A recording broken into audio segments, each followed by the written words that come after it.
Matter है अब supreme court तक जा चुका है, जहां पे एकनाथ शिंदे लड़ रहे हैं। जो डिस्क्वालिफिकेशन इशू नोटिस इशू किया था डिप्टी स्पीकर ने रेबल एमएलएस के खिलाफ, किस तरीके से देख रहे हैं इस पूरे प्रकरण को?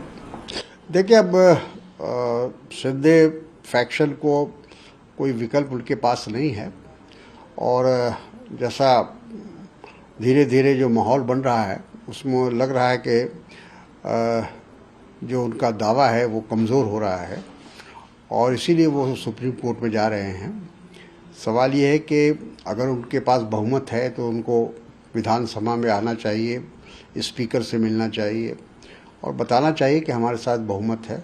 लेकिन क्या कारण है कि वो असेंबली में जाने के बजाय, असेंबली के फ्लोर पर बहुमत साबित करने के बजाय अब वो उनको सुप्रीम कोर्ट का सहारा लेना पड़ रहा है।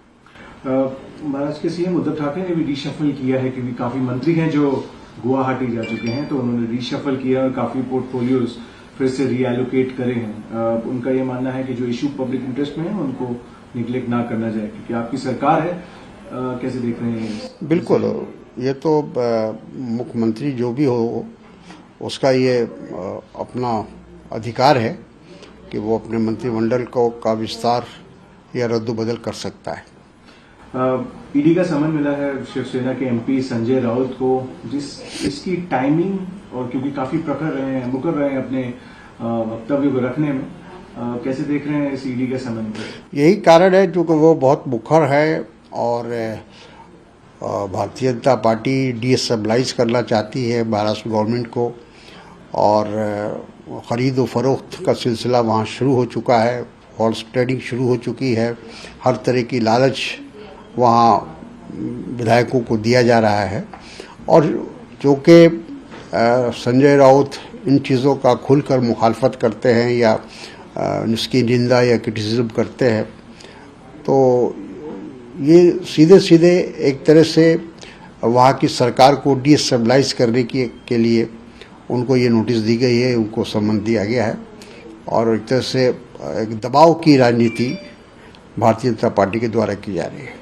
एकनाथ शिंदे के बेटे हैं, उन्होंने भी काउंटर किया है। उन्होंने बोला है कि ये रिबेलियन नहीं है, ये लोग ये वही कर रहे हैं जो महाराष्ट्र की जनता चाहती है और ये इनको इंट्रोस्पेक्ट करना चाहिए कि इतने सारे एमएलएस एकनाथ शिंदे के पास क्यों जा रहे हैं जब उनको मुख्यमंत्री के पास आना चाहिए। ये काउंटर को आप किस तरीके से लेंगे? नहीं, देखिए, ऐसा है कि पहले भी कई राज्यों में इसी तरह डीस्टेबलाइज किया है भारतीय जनता पार्टी ने।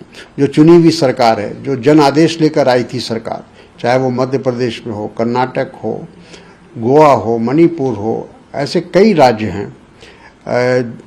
यहाँ तक कि उत्तराखंड में भी ये कोशिश की गई थी कि उसको डीस्टेबलाइज किया जाए।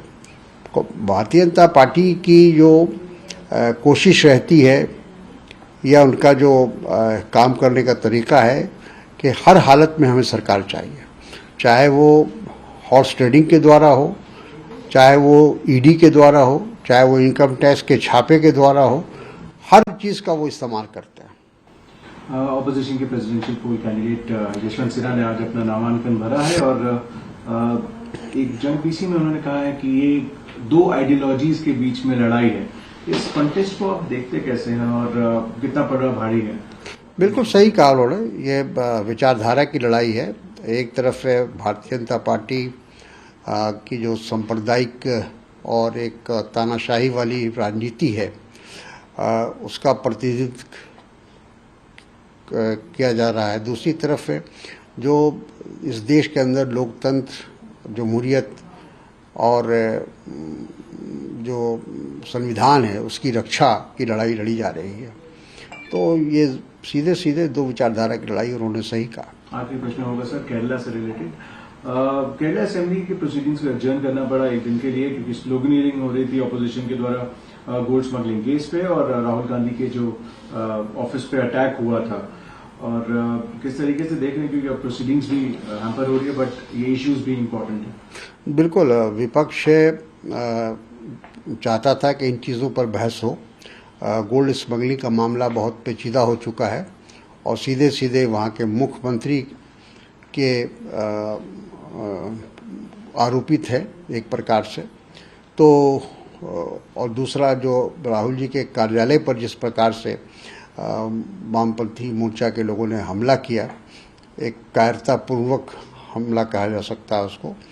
और वो लोकतंत्र में इसकी कोई जगह नहीं है, क्योंकि हर पार्टी को, हर विचारधारा को अपनी बात कहने का या अपने कार्यालय और ऑफिस चलाने का अधिकार है, और उस पर इस तरह से हमला करना ये वहाँ प्रशासन की विफलता है।